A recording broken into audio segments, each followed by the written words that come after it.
السلام علیکم ورحمۃ اللہ وبرکاتہ۔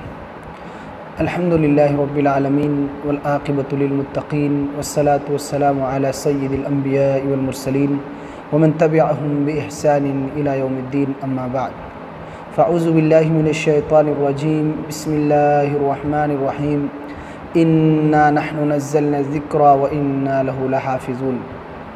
ناظرین کرام، 14ویں پارے کے منتخب آیات کی مختصر تفسیر کے سلسلے میں آپ کی خدمت میں حاضر ہوا ہوں۔ 14واں پارہ 2 صورتوں پر مشتمل ہے۔ پہلی صورت ہے سورۃ الحجر اور دوسری صورت ہے سورۃ النحل۔ پہلی صورت کے اندر اللہ رب العالمین نے قرآن کے بارے میں کہا کہ قرآن کا محافظ خود اللہ رب العالمین ہی ہے۔ اللہ تعالیٰ نے ارشاد فرمایا، انا نحن نزلنا الذکر وانا له لحافظون، کہ ہم ہی نے اس قرآن کو نازل کیا ہے اور ہم ہی اس کے محافظ ہیں۔ اس کی حفاظت کی پوری ذمہ داری اللہ رب العالمین نے خود ہی لے لی ہے۔ اس لیے چاہے پوری دنیا کوشش کرے قرآن کو مٹانے کی، قرآن میں کسی حذف و اضافے کی، لیکن وہ ایک بال برابر بھی قرآن کا کچھ نقصان نہیں پہنچا سکتے۔ نہ ہی قرآن میں وہ کمی کر سکتے ہیں، نہ ہی اس میں زیادتی کر سکتے ہیں۔ بھلے ہی پوری دنیا اکٹھی ہو جائے، لیکن قرآن میں رد و بدل بالکل نہیں کیا جا سکتا، کیونکہ اس کی حفاظت کی ذمہ داری خود قرآن کو نازل کرنے والے نے لی ہے کہ ہم ہی اس کے محافظ ہیں۔ دوسری بات اس پارے کے اندر ہے، انسان کی تخلیق کی ابتدا جو ہوئی ہے اس کی جانب اللہ رب العالمین نے اشارہ کیا ہے کہ ہم نے آدم علیہ السلام کو مٹی سے پیدا کیا، فرشتوں پر ان کو فضیلت دیتے ہوئے فرشتوں کو سجدہ کرنے کا حکم دیا، سب نے سجدہ کیا، ابلیس نے انکار کیا، تو ہم نے ہمیشہ کے لیے اس کو دھتکار دیا، پھٹکار دیا، اور اس نے قیامت کی صبح تک کے لیے مہلت مانگی کہ وہ میرے بندوں کو گمراہ کرے گا۔ میں نے مہلت دے دی، اس نے کہا بھی کہ تیرے صالح بندوں کو چھوڑ کر میں سارے لوگوں کو گمراہ کروں گا۔ تیسری بات اس پارے کے اندر یہ ہے کہ متقیوں کا انعام آخرت میں اللہ تعالیٰ نے ارشاد فرمایا، ان المتقین فی جنات وعیون ادخلوها بسلام آمنین۔ اللہ تعالیٰ نے کہا کہ یقیناً متقیوں کے لیے قیامت کے دن باغات اور چشمے ہوں گے، اور ان سے کہا جائے گا کہ سلامتی کے ساتھ جنت میں داخل ہو جاؤ۔ یہ اللہ تعالیٰ کے مومن اور متقی بندے ہوں گے جن کو سلام پیش کیا جائے گا، یا تو فرشتے ان کو سلامتی کی دعائیں دیں گے، یا تو مومنین آپس میں ایک دوسرے کو سلامتی کی دعا کہیں گے، یا اللہ رب العالمین کی جانب سے ان کو سلام پیش کیا جائے گا، جو لوگ جنت کی نعمتوں کے مستحق قرار پائیں گے۔ تو یقیناً ان کے لیے ہر خوف اور غم سے امن مل جائے گا، اور ہر اعتبار سے ان کے لیے سلامتی ہی سلامتی ہو جائے گی۔ اس کے بعد چوتھی بات اس پارے کے اندر اصحاب الحجر کی تکذیب کا تذکرہ ہے کہ حجر والوں نے رسولوں کی تکذیب کی۔ اللہ نے ارشاد فرمایا، وَلَقَدْ كَذَّبَ أَصْحَابُ الْحِجْرِ الْمُرْسَلِينَ، کہ یقیناً ہجر والوں نے رسولوں کی تکذیب کی۔ یہاں جمع کا صیغہ استعمال کیا گیا ہے، رسولوں کی تکذیب کی، جبکہ ان لوگوں نے حضرت صالح علیہ السلام کی جھٹلایا تھا، لیکن حقیقت یہ ہے کہ ایک رسول کی تکذیب گویا تمام رسولوں کی تکذیب ہے۔ اس اعتبار سے گویا کہ اصحاب الحجر نے تمام رسولوں کی تکذیب کی۔ یہ حضرت صالح علیہ السلام کی قوم ہے جس کا تذکرہ ہم پچھلے ایپیسوڈ میں کرائے ہیں۔ کہنا یہ ہے کہ یہ وہ قوم تھی جس کو اللہ رب العالمین نے تباہ و برباد کیا۔ نبی صلی اللہ علیہ وسلم سن 9 ہجری کے اندر جب یہاں سے گزر رہے تھے تبوک جاتے وقت، تو آپ نے اپنے سر پر کپڑا لپیٹ لیا، اپنی سواری کو تیز کر لیا، اور صحابہ کرام سے کہا روتے ہوئے اور اللہ کے عذاب سے ڈرتے ہوئے یہاں سے گزرو، کہ یہ ایسے لوگ ہیں جن پر اللہ تعالیٰ کا عذاب نازل ہوا تھا۔ پانچویں بات اس پارے کے اندر یہ ہے کہ اللہ کی رحمت سے نا امید نہیں ہونا چاہیے۔ اللہ تعالیٰ نے ارشاد فرمایا کہ اللہ کی رحمت سے وہی لوگ نا امید ہوتے ہیں جو گمراہ ہیں، بھٹکے ہوئے ہیں۔ اس لیے حالات چاہے جتنے بھی سنگین ہوں، ہمیں اللہ کی ذات پر بھروسہ رکھنی چاہیے، اس پر امید رکھنی چاہیے کہ نا امیدی کفر ہے۔ اللہ رب العالمین سے امید ایک مومن کو ہمیشہ رہنی چاہیے۔ چھٹی بات یہ ہے کہ اللہ تعالیٰ نے ہمیں اور آپ کو سبع مثانی عطا کیا ہے۔ اللہ رب العزت نے ارشاد فرمایا وَلَقَدْ آتَيْنَاكَ سَبْعًا مِّنَ الْمَثَانِ وَالْقُرْآنَ الْعَظِيمِ، کہ میرے محبوب صلی اللہ علیہ وسلم ہم نے آپ کو سبع مثانی اور قرآن عظیم بھی عطا کیا ہے۔ سبع مثانی سے مراد ہے سورۃ الفاتحہ، جس کی 7 آیتیں ہیں اور بار بار دہرائی جاتی ہیں، ہمیشہ کثرت کے ساتھ پڑھی جاتی ہیں۔ تو یہ اللہ تعالیٰ کی جانب سے ہمارے اور آپ کے لیے ایک انعام ہے۔ اہل علم نے لکھا ہے، بعض اہل علم نے، کہ سورہ فاتحہ یہ پورے قرآن کا خلاصہ ہے۔ تو یہ سبع مثانی بھی نبی صلی اللہ علیہ وسلم کو اللہ کی جانب سے ملا ہے۔ اس کے بعد 7ویں چیز ہے علی الاعلان، دعوت و تبلیغ کا حکم۔ نبی صلی اللہ علیہ وسلم کو جب اللہ تعالیٰ نے نبوت و رسالت سے سرفراز فرمایا تو 3 سالوں تک خفیہ طور پر دعوت و تبلیغ کا کام چلتا رہا۔ انفرادی طور پر جو بھی ملتے ان کو سمجھاتے اور ان کو دین کی دعوت پیش کرتے، اور چپکے چپکے یہ 3 سالوں تک سلسلہ چلتا رہا، یہاں تک کہ اللہ نے حکم دیا فَاصْدَعْ بِمَا تُؤْمَرْ وَأَعْرِضْ عَنِ الْمُشْرِكِينَ، کہ اللہ نے جو بھی آپ کو حکم دیا ہے اس کا برملا اعلان کیجئے، کھلم کھلا اس کا اظہار کیجئے، دعوت و تبلیغ کو لوگوں کے سامنے عام کیجئے اور مشرکوں سے اعراض کیجئے۔ تو یہاں سے اللہ رب العالمین نے نبی صلی اللہ علیہ وسلم کو کھلم کھلا لوگوں کے سامنے دین کی دعوت پیش کرنے کا حکم دیا ہے۔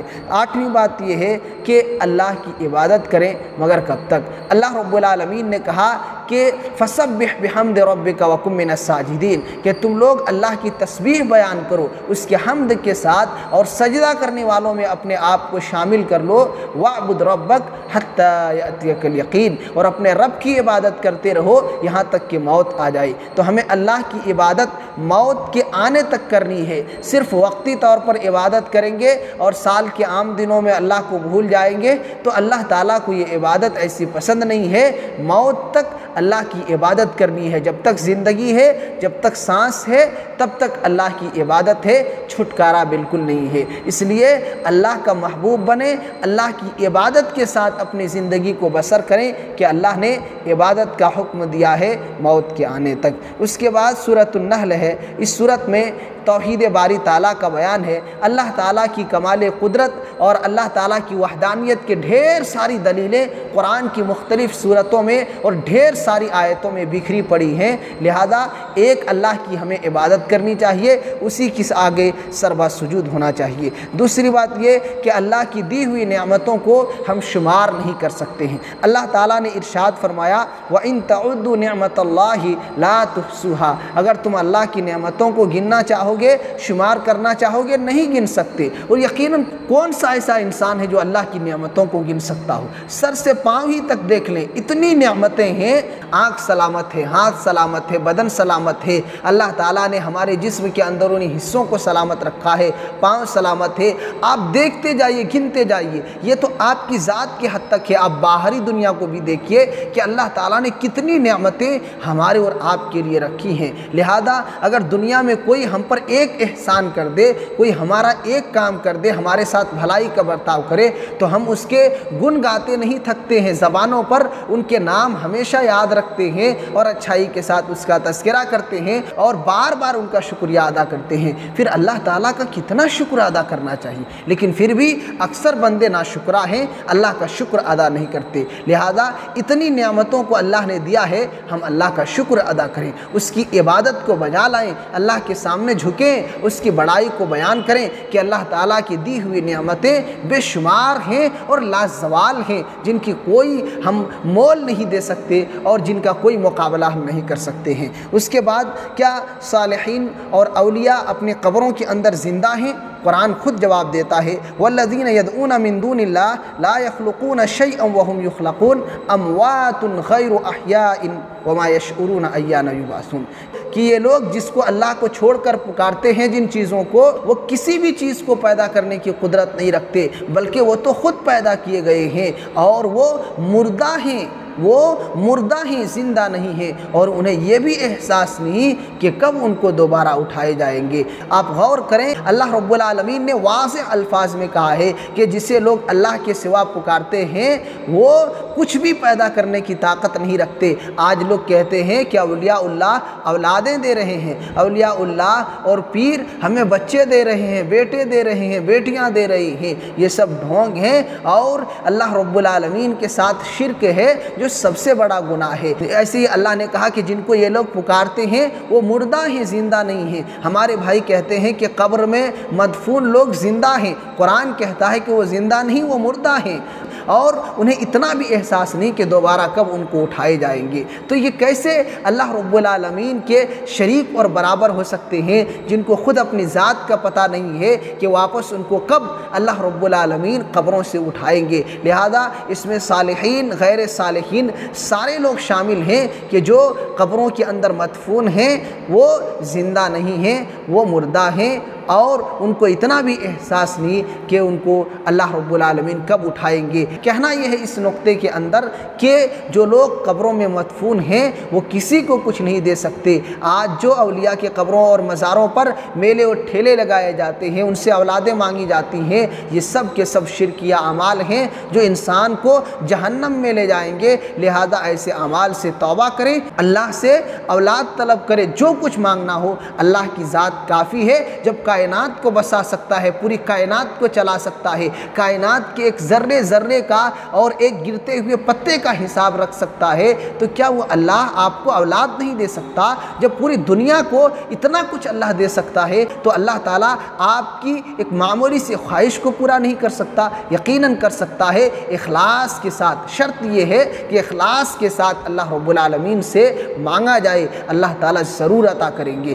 اس کے بعد اس پارے کے اندر یہ ہے کہ اہل ایمان و تقوی کا حسن خاتمہ اللہ رب العالمین نے ذکر کیا ہے کہ الذین تتوفاہم الملائکۃ طیبین، کہ جن کی روح اس حال میں قبض کی جاتی ہے کہ وہ پاک صاف ہوتے ہیں، تو فرشتے ان سے کہتے ہیں سلام علیکم، تم پر سلامتی ہو، ادخلوا الجنۃ بما کنتم تعملون، تم جنت میں داخل ہو جاؤ ان اعمال کی وجہ سے جو دنیا کے اندر تم کیا کرتے تھے۔ تو یہاں اللہ رب العالمین نے نیک بندوں کو اور نیک لوگوں کو یہ بشارت سنائی ہے کہ ان کے لیے سلامتی ہے اور جنت میں داخلے کی بشارت ہے۔ یہ آیت کریمہ کہتی ہے کہ اللہ تعالیٰ عمل کی وجہ سے انسان کو جنت عطا کرے گا، لیکن حدیث کہتی ہے کہ انسان صرف اپنے عمل کی بنیاد پر جنت میں نہیں جا سکتا بلکہ اللہ کی رحمت سے جنت میں جائے گا۔ بظاہر دونوں میں تضاد اور ٹکراؤ نظر آ رہا ہے، تطبیق کی صورت یہ ہے کہ اللہ تعالیٰ کی رحمت اسی کے ساتھ شامل ہوگی جس کے اعمال اچھے ہوں، یعنی اعمال صالحہ رحمت الہی کا ذریعہ ہے، اعمال صالحہ اللہ تعالیٰ کی رحمت اور اس کی بخشش کا ذریعہ ہے۔ جو اللہ کی رحمت پانا چاہتے ہیں وہ اپنے اعمال کو اچھے بنا لیں، تو جنت میں اللہ کی رحمت اسے ملے گی جس کے اعمال اچھے ہوں گے۔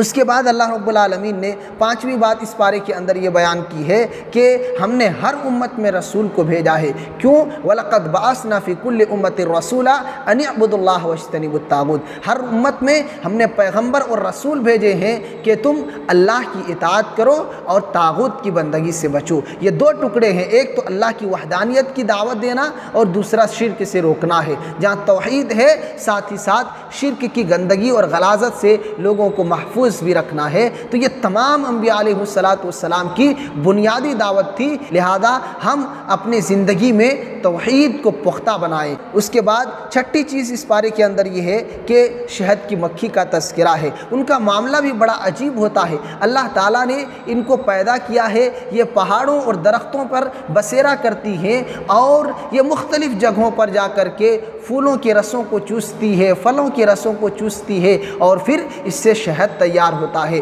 جس کے بارے میں اللہ رب العالمین نے کہا کہ اس میں لوگوں کی بیماریوں کے لیے شفا ہے۔ تو یہ شہد کی مکھی کا تذکرہ بھی اس پارے کے اندر کیا گیا ہے، جس کی وجہ سے اس سورت کا نام سورۃ النحل رکھا گیا ہے۔ نحل کے معنی ہے شہد کی مکھی۔ ساتویں بات اس پارے کے اندر یہ ہے کہ اگر اللہ تعالیٰ لوگوں کی غلطیوں پر فوراً ان کی گرفت کر لے تو دنیا میں کوئی بھی جاندار باقی ہی نہیں بچے گا، لیکن یہ اللہ کا نظام ہے کہ اس نے ایک وقت مقررہ تک کے لیے لیے ڈھیل دے رکھا ہے لوگوں کو کہ جیسے چاہیں کریں، جب وقت آ جائے گا تب اللہ رب العالمین اس تدریج کو ختم کر دیتا ہے اور اپنی گرفت میں اس کو لے لیتا ہے اور عذاب سے دوچار کر دیتا ہے۔ اس کے بعد 8ویں بات اس پارے کے اندر یہ ہے کہ ڈبل عذاب کے حقدار کون؟ ایسے لوگ جو کافر ہیں اور اللہ رب العالمین کے راستے سے لوگوں کو روکتے ہیں۔ اللہ رب العالمین نے کہا کہ ہم ان کے فساد کی وجہ سے عذاب پر عذاب ان پر مسلط کریں گے، تو یہ کافرین ہیں۔ جس طریقے سے جنت میں مومنوں کے درجات ہوں گے، ویسے ہی کافروں کے کفر کے اعتبار سے جہنم میں اس کے بھی طبقات ہوں گے۔ جو کافر تھے اور کافر ہونے کے ساتھ ساتھ لوگوں کو کفر کی طرف بلاتے تھے، کفر کی طرف دعوت دیتے تھے، تو دوسرے کافروں کے مقابلے میں اس کا عذاب بھی زیادہ سخت تر ہوگا اور زیادہ شدید ہوگا۔ اس کے بعد 9ویں بات یہ ہے کہ جو لوگ بغیر دلیل کے حلال و حرام کا فتویٰ لگاتے ہیں، اس کا انجام بھی بڑا بھیانک ہے۔ اللہ تعالیٰ نے کہا وَلَا تَقُولُوا لِمَا تَصِفُ أَلْسِنَتُكُمُ الْكَذِبَ هَذَا حَلَالٌ وَهَذَا حَرَامٌ لِتَفْتَرُوا عَلَى اللَّهِ الْكَذِبَ، کہ تم لوگ اپنی زبانوں سے گڑھ کر کے، اپنے آپ سے گڑھ کر کے اللہ تعالیٰ پر الزام لگاتے ہوئے، جھوٹا الزام لگاتے ہوئے یہ نہ کہو کہ یہ حلال ہے اور یہ حرام ہے۔ یاد رکھو جو لوگ اللہ تعالیٰ پر جھوٹ باندھتے ہیں وہ کبھی بھی کامیاب نہیں ہو سکتے۔ اس لیے ایسے لوگ جو جھوٹا الزام لگاتے ہیں، جھوٹ اللہ رب العالمین پر باندھتے ہوئے کسی چیز کو حلال یا حرام اپنی جانب سے کر لیتے ہیں، تو وہ کبھی بھی کامیاب نہیں ہو سکتے۔ لہذا شرعی دلائل کی تابعداری کریں، منمانی اعتبار سے کسی چیز کو حلال یا حرام ٹھہرانے سے بچیں کہ یہ شریعت سازی ہے، قانون سازی ہے، جو کسی انسان کا حق نہیں ہے، یہ اللہ کو اختیار ہے، اور آپ اگر یہ اختیار اپنے ہاتھ میں لے رہے ہیں تو کامیابی سے کوسوں دور جا رہے ہیں۔ اس کے بعد دنیا اور آخرت کی خوشحالی کا ایک راز بیان کیا گیا ہے، وہ یہ ہے کہ جو بھی مرد مومن ہوں یا مومنہ عورت ہوں، اگر وہ ایمان لائیں، اچھے اعمال کریں، تو اللہ تعالیٰ نے کہا ہم ان کی زندگی کو فَلَنُحْيِيَنَّهُ حَيَاةً طَيِّبَةً، پاکیزہ زندگی عطا کریں گے، اور وَلَنَجْزِيَنَّهُمْ أَجْرَهُمْ بِأَحْسَنِ مَا كَانُوا يَعْمَلُونَ، اور موت کے بعد قیامت کے دن ان کے اعمال کا بہتر سے بہتر انداز میں بدلہ دیں گے۔ دنیا میں بھی اچھے اعمال کا اور ایمان اور عمل صالح کا اچھا بدلہ ملتا ہے، اور آخرت میں بھی اس کا بہترین سے بہترین انداز میں اللہ تعالیٰ نے بدلہ دینے کا وعدہ کیا ہے۔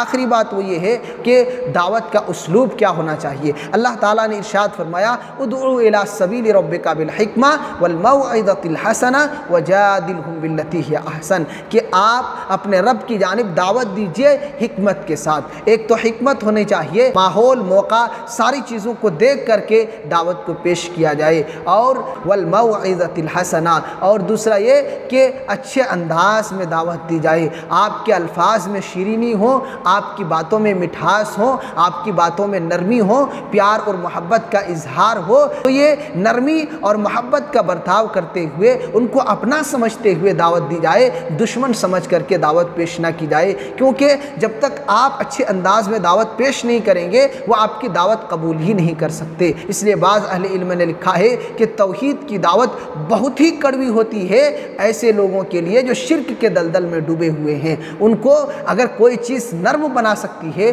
تو وہ اچھے اخلاق ہیں، اچھے اخلاق و کردار کے ذریعہ ہم ان کو نرم بنا سکتے ہیں۔ لہذا دعوت کے وقت اس نسخے کو ضرور سامنے رکھیں کہ جب بھی آپ توحید کی دعوت کو پیش کریں، اللہ کی عبادت کی طرف لوگوں کو بلائیں، تو اچھے اخلاق کے ذریعہ، اچھے الفاظ کے ذریعہ، کیونکہ آپ کے اخلاق ہی سے متاثر ہو کر وہ آپ کی باتوں کو قبول کرنے کے لیے تیار ہوں گے، ورنہ بہت مشکل ہو جائے گا۔ تیسری چیز اللہ نے کہا وَجَادِلْهُمْ بِالَّتِي هِيَ أَحْسَنُ، اگر مباحثے کی ضرورت پڑے تو احسن طریقے سے بحث و مباحثہ کیا جائے، اچھے طریقے سے دلیل کی بنیاد پر باتیں رکھی جائے، اور ذاتیات پر گفتگو کر کے، ذاتیات پر حملے کر کے ایک دوسرے کو نیچا دکھانے کی کوشش نہ کی جائے۔ مقصد اصلاح ہو، مقصد افہام و تفہیم ہو، مقصد حق کے قریب لانا ہو، اور اس کے لیے ظاہر سی بات ہے کہ اگر بحث بھی کرنی پڑے تو انداز اچھا ہونا چاہیے اور الفاظ اچھے ہونے چاہیے، تاکہ وہ ہمارے دلیلوں کو سن کر کے، سمجھ کر کے ہماری باتوں کو قبول کرنے کے لیے تیار ہو جائے۔ المہم یہ اور اس کے علاوہ اور بھی کئی باتیں ہیں اس بارے کے اندر۔ اللہ رب العالمین سے دعا ہے کہ اللہ تعالیٰ تو ہم سب کو قرآن کریم کو کثرت کے ساتھ پڑھنے، اس کو سمجھنے اور اس کے مطابق عمل کرنے اور اس کی دعوت کو عام کرنے کی توفیق عنایت فرما، آمین۔